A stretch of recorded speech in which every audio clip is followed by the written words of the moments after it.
Hello everyone, so we are continuing our revision of FA2. So today we are going to start our section B, C and D of chapter number 5, 6 and 7. So let's get started. Now first, starting with chapter number 5, section B, answer the following question in one sentence. And the first one is, which method is widely used to separate insoluble solid from water? And the answer is, filtration of widely used to separate insoluble solid from water. Second question is, what can we do to dissolve more solute in saturated solution? And the answer is, if we heat a saturated solution, we can dissolve more solution in it. Third question is, which method of separation is used to separate the components from a mixture of water and soil?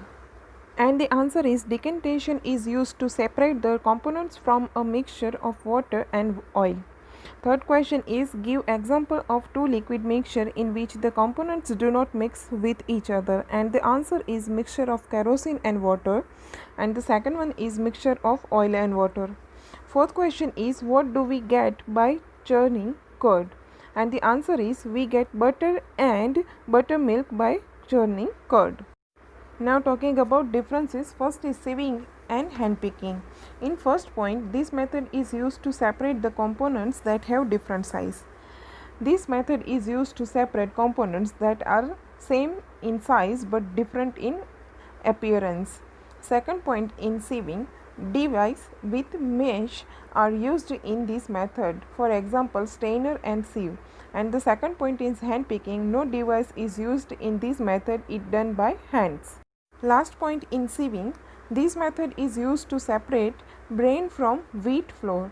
And the last point, in hand picking, this method is used to separate dirt and stones from the grains. Second is evaporation and condensation. And the first point, in evaporation, the process of conversion of water into its vapor is called evaporation. And the process of conversion of water vapor into its liquid form is called condensation. Evaporation is responsible for the conversion of seawater into clouds. Condensation is responsible for the conversion of clouds to water again. So here no section C. So starting with section D, answer the following question in brief. Which method are used for cleaning grains? And the answer is, the following method are used to clean grains. First is winnowing. Farmers separate husk, dust and other impurities from grains like wheat, bajra, pulses, etc. by the help of wind. The husk particles, being lighter, are carried away by the wind. Second point is sieving. The grains obtained after winnowing is sifted using a sieve so that stones and dirt get removed. Third one is hand picking. Finally, hand picking is done so that the remaining impurities can be removed. Second question is, state the method used to separate the components of a mixture and explain threshing in brief. And the answer is, following methods are used to separate the components of food mixture. First is hand picking, sieving, threshing, winnowing, decantation, filtration, evaporation, sedimentation and condensations. Now explaining threshing is, the process used to separate grains from dry husk and stalk is called threshing. In this process, the stalks are beaten on a solid platform to free the grains from it. Nowadays, machines called threshers are used to do these things. Now talking about chapter number 6, section B, one sentence, and the first one is, list 4 changes that take place in our body. So answer is, growth of nails, growth of hairs, increase in height and growing old. Second is, in the growth of a plant, reversible or an irreversible change. And the answer is, the growth of a plant is an irreversible change. Third is, what happens when an iron rod is heated? And the answer is, when iron rod heated, its length increase. Fourth question is, what do you obtain when water vapor is cooled? And the answer is, on cooling water vapor, it gets converted into water. Now talking about differences, and the first one is reversible change and irreversible change. First point is compressing a spring, ripening of a mango, melting of a ice cream, and burning of a wood. Third point is blowing a balloon and soaring of a milk, glowing of a bulb and opposite side burning of coal, heating of a tar and opposite growing old. So here no section C. So starting with section D, answer in brief. List the changes you see around you. And the answer is the changes see around us are as follows. And the answer is phases of moon, rising and setting of sun, day and night, blooming of flower on the plant, falling of leaves from the trees, cooling of hot water, growing of nails, breaking of a glass. And the second question is, how is curd prepared from milk? And the answer is, the milk is gently heated. Small quantity of curd is added to warm milk. The milk is stirred gently so that the curd gets mixed into the milk. The mixture is then left to stand still at warm place for a few hours. Now curd is ready. Now talking about chapter 7, section B, answer in one sentence. And the first question is, list the parts of a pistils. And the answer is, the three main parts of a pistils are stigma, style and ovary. Second question is, list the part of stamen. And the answer is, the two main parts of a stamens are anther and filament. Third question is, in which plants do we find parallel venation in their leaves? And the answer is, leaves of wheat, millet, maize, banana and grains have parallel venation.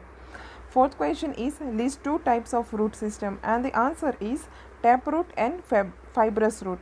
Fifth question is, what do you mean by creepers? And the answer is, plants with weak stems that cannot stand upright and spread on the grounds are called creepers.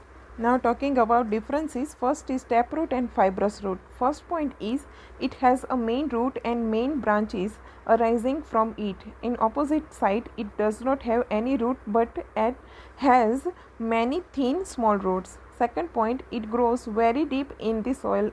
In opposite, it does not grow very deep in the soil. Dicot plant have taproot system. In opposite side, monocot plants have fibrous root system. Second one is petals and sepal, and the first point is, these may have many colors. In opposite sides, they are green in color. The main job of petal is to attract insects, so the pollination may occurs. In opposite side, the sepals fold over and protect the closed bud from weather or injuring while developing. And the last point is, they are present inside the sepals, and the opposite side, they are present outside the petals. Now talking about section C, scientific reason. And the first one is, leaf is known as kitchen of the plant. And the answer is, photosynthesis takes place in the leaves with the help of a green pigment present in them. They prepare food for the plants using water absorbed by roots and carbon dioxide from air in the presence of sunlight. Thus, a leaf is responsible for producing a food of a plant. Hence, leaf is called kitchen of a plant. Second one is, we feel cool in the shade of a trees even at noon. And the answer is, while in the shade of a tree, we escape from sunlight. The leaves of the trees give off water in the form of vapor from the stomata on their surface. As a result, the atmosphere near the trees remains cool and we feel cool in the shade of a tree. Now talking about section D, answer in brief. And the first one is, draw a neat diagram of pistil and show its parts. Explain each of its part in short. So here is the diagram. There are three sections: stigma, style and ovary. Pistil is the female reproductive organ of a flower. It is the innermost part of a flower. The three parts of a pistils are stigma, style and ovary. First one, stigma, the sticky tip of a pistil on which pollen deposited at the beginning of pollination gets. Second is style. It is a long, slender stalks that connects the stigma and the ovary. Third one is ovary. This is the thickened lower part of a flower which holds its major organ. Small bead-like particles known as pollen grains are found inside the ovary. Second question is, what are the functions of a stem and leaf? And the answer is, function of a stem are as follows. It keeps the part upright and provide support. Leaves, flowers and fruits are arranged around these stems in such a manner that they all get sunlight. The stem conducts water from roots to leaves and food from leaves to other parts of the plant. The function of leaves are as follows. Leaves helps in the interchange of gas. They release lots of water into the air through transpirations. And the last point is, they prepare the food for the plants by photosynthesis. So here we are completing our revision of FA2. So you have to write in our fair notebook. All the best for your exams. Thank you.